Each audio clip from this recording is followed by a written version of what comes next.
विद्वानों ने ब्रह्मचर्य को एक उत्तम तप बताया, लेकिन जब व्यक्ति इस तपश्चर्या के मार्ग से हट जाता है तो उसे जीवन में बड़े कष्ट भोगने पड़ते हैं। लेकिन जो भी हमारे बंधु इन सरल नियमों को अपने जीवन में लेकर के आएंगे तो जीवन ना बदले, ऐसा हो नहीं सकता। यहाँ पर पहला नियम हमारा है, किसी भी विपरीत लिंग के व्यक्ति को दोष दृष्टि से आपको नहीं देखना है। अपने कानों और अपनी आंखों, इन दो इंद्रियों का अगर आप ध्यान रखते हैं तो समझें कि बाहर से जो जानकारी आप अर्जित कर रहे हैं, इन दो इंद्रियों का ही वो मुख्य कार्य है। तो इनको अगर साध लिया तो आप बड़ा एक अंतर बना लेंगे भोग से और अपने बीच में। दूसरा नियम है, अपने विचारों पर निगरानी रखनी है। एक जो विचार आपको सामान्य लग रहा है वो क्या करेगा, उन विचारों को जगा देगा जो कि अत्यधिक भोग के हैं, उनको फिर संभालना आपके लिए मुश्किल हो जाएगा। ब्रह्मचारी का तीसरा नियम है कि आपको अच्छा व्यायाम करना है। जब आप व्यायाम अच्छा करते हैं तो उससे आपकी ब्रह्मचर्य की ऊर्जा को सही दिशा मिलती है। साथ ही व्यायाम से क्या होगा, फील गुड हार्मोन सिक्रीट होते हैं जो कि आपको तनाव से बाहर लाते हैं। तो अच्छा मजबूत व्यायाम करना है।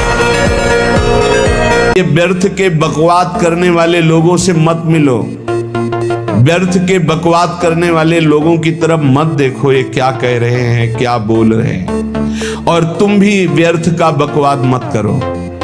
अपने समय को कीमती मान करके निरंतर प्रिया प्रीतम का नाम जप करो, उनकी गुण लीला गाओ, उनकी सेवा में रहो। कभी प्रपंच की बातें, कभी प्रतिष्ठा का चिंतन, कभी नाना प्रकार के मान सम्मान का चिंतन, ये घुसने न पावे हृदय में। बहुत सावधान रहना चाहिए साधक को। ऐसी बातें देखो मत, ऐसी बातें सुनो मत जिससे तुम्हारा हृदय उद्विग्न होकर प्रभु का चिंतन छोड़ दे। ब्रह्मचर्य के त्याग को सुख समझा जा रहा है, जबकि ब्रह्मचर्य के रोकने में सुख है। जिस वीर शक्ति का त्याग करने में आप सुख का अनुभव करें, उस वीर शक्ति को रोक कर देखिए आपके अंदर कितनी स्फूर्ति, कितनी स्मृति, कितनी बुद्धिमत्ता, कितनी गंभीरता, कितनी सहजता, सरलता, ये सब सद्गुण ब्रह्मचर्य प्रकाशित कर देगा। लेकिन बहुत से ऐसे कलयुगी दोष बन गए हैं कि वो एक दूसरे में संक्रामक फैलते जा रहे हैं। इसलिए सबसे प्रार्थना है, चाहे गृहस्थ हो चाहे विरक्त, ब्रह्मचर्य पर ध्यान दीजिए। 4 बार हारेंगे तो भी अविनाशी के बच्चा है, हम जीतेंगे। हमारा स्वभाव रहा है, हम आपको बताए स्वभाव रहा है। जहां हमको भय लगा, जहां हम परास्त हुए, वही डट के हम अपनी कमी देखा कि हमारी कमजोरी क्या है, हम क्यों हार जाते हैं। हम यहाँ से कमजोर, फिर उसमें लड़ो, फिर लड़ो, एक दिन जीत जाओगे। भगवान का भरोसा और लक्ष्य दृढ़, और ये कि मर जा सकता हूँ लेकिन मैं गलत आचरण नहीं कर सकता, जीत जाओगे। बस ये प्रण हो जाए, कुछ भी हो जाए, मर सकता हूँ लेकिन मैं अपने धर्म के विरुद्ध आचरण नहीं कर सकता, जीत गया। क्रोधित हो जाना। अगर हमारा गलत दर्शन रुक जाए, गलत चिंतन रुक जाए, गलत क्रिया रुक जाए, तो हम गलतियों के बीच में भी बैठे रहे तो हमारा कुछ नहीं बिगड़ने वाला। तो कोई ज्यादा हमको गिरा नहीं सकता यदि हम न गिरे। बात मान, दिनचर्या में बहुत बड़ी सामर्थ्य होती है। एक दिनचर्या, कोई भी दिनचर्या जो आपकी बनी हुई है, उसको कभी त्रुटि मत होने दिए। बुखार आ जाए तो कपड़ा ओढ़ करके गेट के पास बैठ जाइए, आप उसका प्रभाव देखिएगा। जिन महापुरुषों की हमने चरित्र पढ़े, बड़े बड़े महापुरुषों, उनकी दिनचर्या थी। दिनचर्या जिसकी पावन हो गई वो पावन हो गया। वही हमारे बचपन से दिमाग में दिनचर्या बैठ गई है। दिनचर्या में त्रुटि ना कीजिए, वो आपके लिए बहुत हानिकारक होगी, स्थिति। ब्रह्मचर्य का विमल प्रताप प्रकट होता है। वीरवान बलवान होता है, विद्वान होता है, तपस्वी होता है, मनस्वी होता है, त्यागी होता है, तत्व चिंतन परायण होता है। ब्रह्मचर्य में अलौकिक अमानुषिक शक्ति जागृत हो जाती है। अमानुषिक ऐसा कैसे हो सकता है? हो सकता है क्योंकि ब्रह्मचर्य है।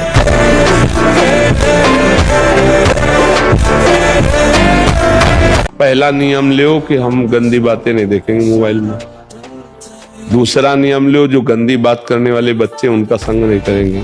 तीसरा नियम लो कि हम अपने शरीर से कोई गंदी क्रिया नहीं करेंगे। करके देख लो, फिर अगर शांति नहीं मिले तो मुझे बताना। अपनी खोपड़ी फोड़ने लगना, दूसरों की फोड़ने लगना, अपने थप्पड़ मारने, मतलब एक जैसे कोई विक्षिप्त आदमी, पागल आदमी, ऐसी उसकी चेष्टा होने, चीख चीख के बोलना, माथा पटकने लगना, ये लक्षण ब्रह्मचर्य का नाश करने वाले के। वो जीता तो है पर मुर्दे की तरह निस्तेज, उसमें उत्साह, उसमें शूरवीरता, ये सब क्षीण होने लगती है। सूरवीरता, काम, क्रोध आदि को सहन करना है। उसके कपोल में हल्के हल्के से सांवले दाग प्रकट होने लगते हैं, एक झुर्री सी पड़ने लगती है।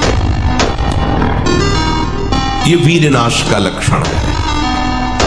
आंखें धस जाती हैं और उसकी हड्डियां कमजोर होने लगती हैं, बाल पकने लगते हैं, झड़ने लगते हैं। सांगोपांग दुराचार करने वाला वर्तमान में, लेकिन उसने निश्चय कर लिया कि अब मेरा केवल भगवान ही उद्धार कर सकते हैं। मैं बहुत नीच और पापी हूं, केवल भगवान ही। भगवान कह रहे साधु मानो। बोले कैसे माने साधु, ये तो खंडहर पड़ा है, हर जगह से बेकार है। बोले हम बनवा देंगे, हम बनवा देंगे। अच्छा, उनके बनवाने में ईंट गारा की जरूरत नहीं, दृष्टि में बदल जाएगा। मैं बनाऊंगा साधु से, करो सत्य ते साधु सब ठेका ले लिया। अब बात बनती, बिल्कुल सहज सरल बात तुम्हें बता रहे हैं। भगवत प्राप्ति करने के लिए अपने आप को जैसे हो वैसे के वैसे प्रभु के चरणों में लिखित दे दो। कहां से लिखित? हृदय से। अब आपका प्रश्न उत्तर नहीं बनता है। आप अंदर से शांति से बैठकर, ब्रह्म मुहूर्त का समय है, मेरे बनाए ना बनेगी कोटि कल्पना। हे प्रिया, आप तो जान रही है हमारी दशा देख रहे, बस मैं जैसा हूं, जैसा मेरा तन है, जैसा मेरा मन है, जैसी मेरी चेष्टा है, जैसा मेरा स्वभाव है, मैं पूरा का पूरा अपने आप को आपके चरणों में समर्पित करता हूं। ठीक है, अब अगर बिल्डिंग की खिड़की तोड़ी जाती है, नई खिड़की लगानी, तो तुम्हें परेशानी क्या है? समझ रहे हो? यहां ऑपरेशन होना है, यहां परेशानी है, ये रोग है, ये इन्फेक्शन है। अब आपका प्रश्न कैसे बनता है? अगर आप कह रहे हो कि प्रिया जी तो सर्व सामर्थ्यशाली, हमारा ये ठीक हो जाना चाहिए, ये धोखेबाज। तुम्हारा क्या ठीक हो जाना चाहिए? तुमने तो नाम कर दिया था प्रिया जी के। आप सोचो कितने हम लोग बेईमान, प्रभु से बेईमानी करते हैं। उन्हीं की वस्तु है, अपनी मान ली। इस भूल मिटाने का परिणाम होगा परमानंद। भूल जो तुमने कर ली, वैसे तो दंड मिलना चाहिए। प्रभु की वस्तु पर अपना अधिकार, अपना स्वामित्व कर रहे हैं, चलो, पर भूल मिटा दी तो उसका परिणाम होगा परमानंद। अब आपका प्रश्न नहीं बनता। अभी तक तो 10 वर्ष हो गए, दृश्य नहीं बदला, कोई चमत्कार नहीं, कोई सिद्धि नहीं, वो वही मन में जलन। हमें भैया क्या मतलब, हमने तो नाम ही कर दिया है। बार बार यही सोचो, हमने अपने आप को प्रभु के चरणों में समर्पित। बहुत बड़ी बात है ये, आखिरी बात है ये। संभाल करके वहां पहुंचा पाना हमारे बस की बात नहीं। मेढकों का तौलना है, 2 रखो तराजू पे तो 4 छलांग लगाते, 4 रखो तो पूरे की पुतनवांग मनोभिर्मलई सोहम तवई वाच्युता। हम जैसे हैं वैसे प्रियालाल के हैं। साधक जब तक भगवत साक्षात्कार न कर ले तब तक तटस्थ भूमिका रखे, कभी किसी को अपना न मान ले, नहीं तो भगवत साक्षात्कार में बाधा पड़ जाएगी। तुम जैसे हो वैसे भगवत साक्षात्कार कर सकते हो। हमारी बात ध्यान रखना। काम है, क्रोध है, लोभ है, चिंता मत करो। ये नारकी गति प्रदान करने वाले शत्रु हैं, पर हम जिनके शरणागत हैं उनके प्रभाव से, जैसे जंगहा लोहा पारस के प्रभाव से सोना बन जाता है, तो पारस भी तो जड़ है। जड़ पारस अपना स्वभाव नहीं छोड़ती, तो चैतन्य घन परमात्मा और हमारी स्वामिनी किशोरी जो, वो अपना स्वभाव कैसे छोड़ देंगी? मन के गुलाम हो कि मन को गुलाम बनाना है? हम कह रहे राधा राधा राधा राधा राधा, मन लगे ना लगे, इसको आना पड़ेगा। हम मानव हैं, कोई पशु नहीं है कि जिधर चाहे उधर मन हमारा हमको ले जाए, जिधर चाहे उधर हमें नचनी नाच नचा दे। हम कोई अनाथ नहीं है। अब पहले निगेटिव भाव हृदय में भर लोगे तो नष्ट हो जाओगे।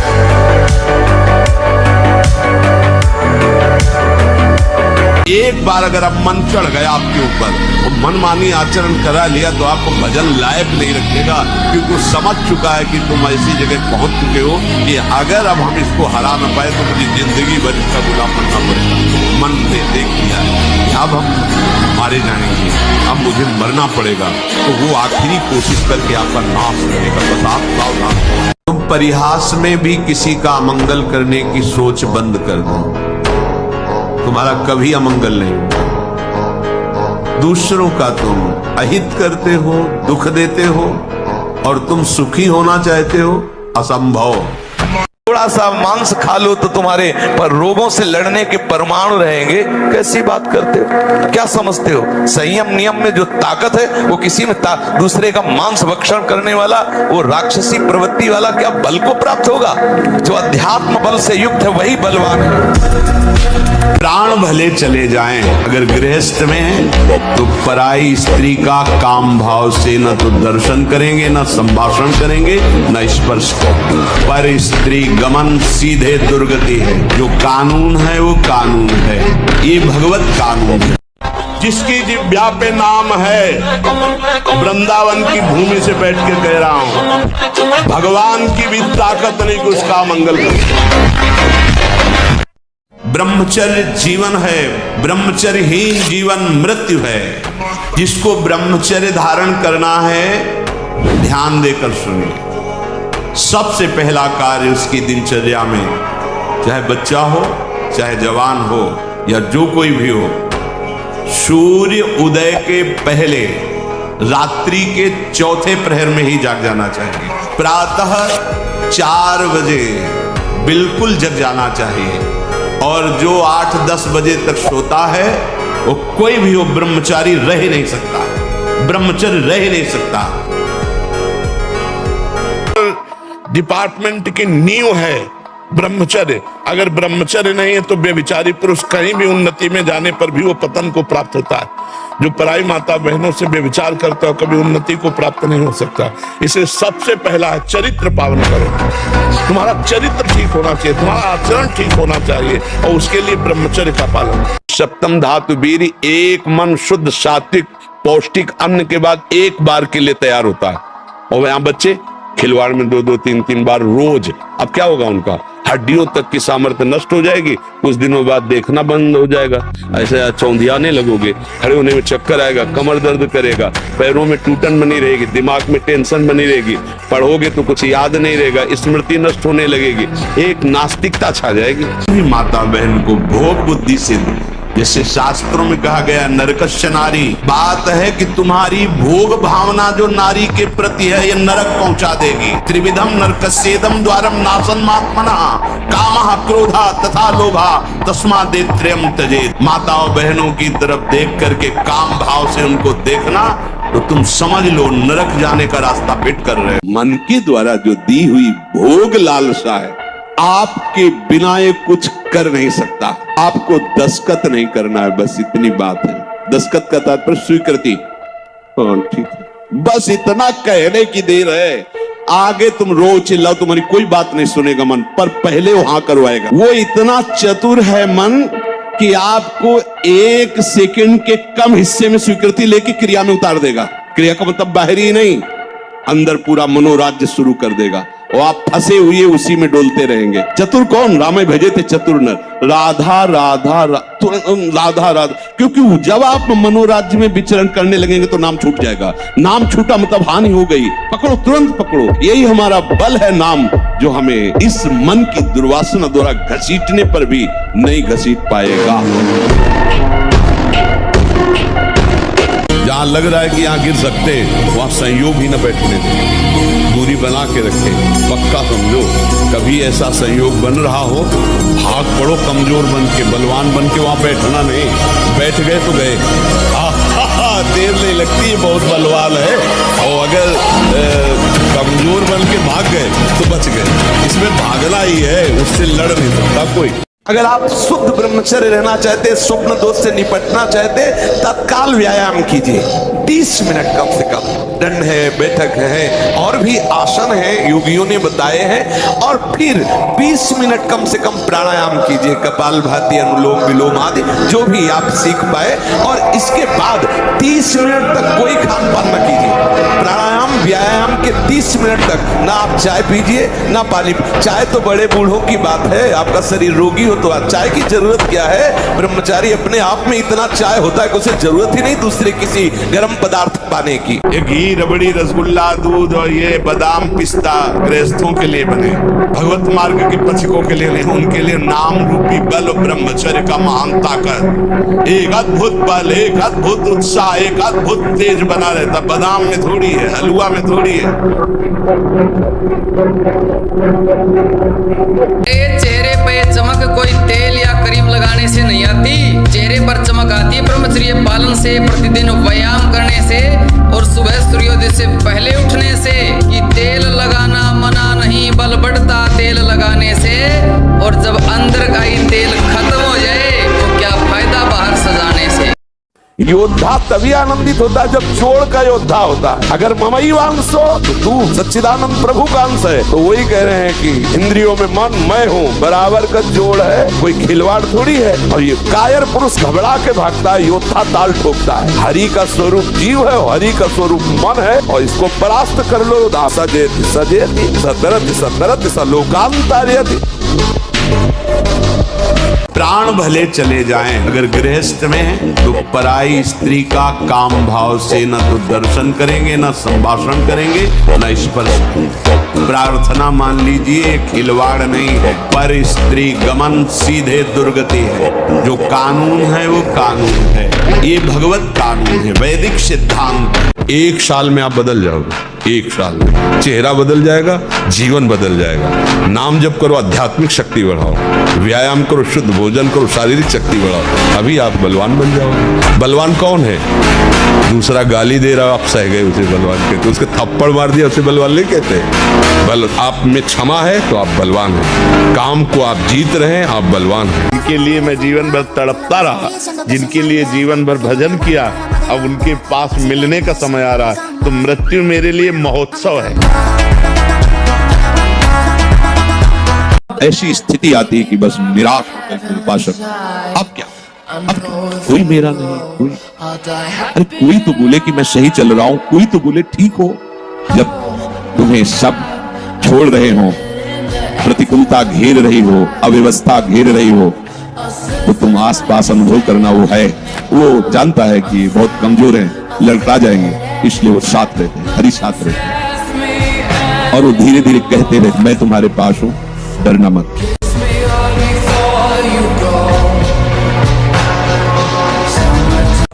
आज से बंद, एकदम एकदम बंद। बोल, ये ऐसे खेल हैं कि ये न सोचो कि हम 100 से 90 छोड़ चुके, 10 बचे, वो 10 1000 में पहुंचा देंगे, 1 मिनट में पहुंचा देंगे। ये ऐसा खेल नहीं, इसलिए बंद, आज से बंद। बोलो आज से बंद आपके बल। जब प्राण त्याग, हाँ, जब प्राण त्यागने के लिए तुम बात कर रहे हो तो विषय त्यागने की क्या बात आती? दिखाओ बहादुरी, अब हमारी आज्ञा का पालन। आज से कभी भी गलत चीजें ये नहीं देखोगे। आज से गलत चीजें नहीं देखूंगा, पर थोड़ा डर लगता है उससे, जितना डूबो होगा तो बहुत कठिन था। ये ले तो उसको छोड़ने में, गंदी बात छोड़ने में तो डर रहे हो, और तुम प्राण त्यागने की हमसे बात कर रहे थे, तो डपोल नहीं माना जाएगा। छोड़ूंगा नहीं, मारे छोड़ूंगा, पक्का छोड़ूंगा नहीं, छूट गया, बोल छूट गया। हाँ, यदि हमारा चिंतन विषय लोलुप बना रहा तो चाहे जितना सात्विक भोजन करो, चाहे जितना आप नहाओ धो पवित्र व्यायाम सब, लेकिन आप रोक नहीं सकते, क्योंकि चिंतन है। चिंतन बदलना अति आवश्यक है। उसके बदलने के लिए सत्संग, शास्त्र, स्वाध्याय, नाम जप तीनों आवश्यक। मनुष्य शरीर केवल भगवत प्राप्ति के लिए मिला है। भगवान हर जीव को मौका देते हैं मनुष्य शरीर में लाके अब अपना कल्याण करना। साधारण से साधारण और घोर पापी से पापी को भी भगवान एक बार चांस देते हैं, निकल जाओ, खुला हुआ मार्ग। मनुष्य शरीर साधु संग, अगर सत्संग के शब्द तुम्हारी श्रवणेंद्री में पड़ रहे तो तुम्हें मौका दे रहा है भगवान निकलने का। जैसे गेहूं की फसल है और गलेत पे हो, गलेत कहते हैं बाली निकलने को, और फिर उसे काट लो तो ना सही भूसे निकलेगा, दाना तो एक आएगा ही नहीं। ऐसे अभी ये बच्चे हैं, अब ना इनका वीर परिपक्व हुआ है, ना इनकी बुद्धि परिपक्व हुई, हस्त मैथुन में चले गए, वे आगे चलकर डिप्रेशन में पहुंच जाएंगे। इनकी बुद्धि भी गिर जाएगी, इनका शरीर भी गिर जाएगा, और एक गृहस्थी लायक नहीं रहेंगे। इसलिए बात समझो, निराश होने के लिए मानव शरीर मिला, पशु है क्या? अरे हम भूखे रह के, कष्ट सह करके, दुख सह करके भी मुस्कुराएंगे। हमारे पास ज्ञान है, हमारे पास भगवान का बल है। ऐसे हम सोच में बैठे चले जाओ, उसको ब्रेक लगाओ। तुम्हारे अधीन है वो, तुम उसके अधीन नहीं हो। जागो, अभी सो रहे हो, जागो, इसको अधीन करो। जब कोई सम्मान दे तो समझना चाहिए हमें विष पिला रहा है, ये हमको गिरा देगा। और जब अपमान करे तो आनंदित होना चाहिए कि हमारा ये अपमान भगवान से जोड़ रहा है। जैसे हमें कोई कह रहा है नीच, पाखंडी, दुष्ट, तो हम भगवान की तरफ के देख लो, भगवान हम जैसे भी है आपके। वो हम कार्य कभी नहीं करेंगे, लेकिन हमको सुख मिल रहा है ऐसा आभास हो रहा है, इसलिए हम उसे करते हैं। बच्चा सुख क्या है? एक नई दाद जैसे हो जाए, खुजलाओ, बस उतने सुख मात्र के लिए अपने ब्रह्मचर्य का नाश कर रहे हो। उसको थोड़ा रोकना होगा, थोड़ा सहना होगा। उसको रोकने सहने के लिए नाम जप और आसन जरूर, आसनों में बैठना, क्योंकि ब्रह्मचर्य एक तपस्या है बच्चा। ये कोई साधारण तो है नहीं तो सबको ही रह लेता, एक तपस्या है।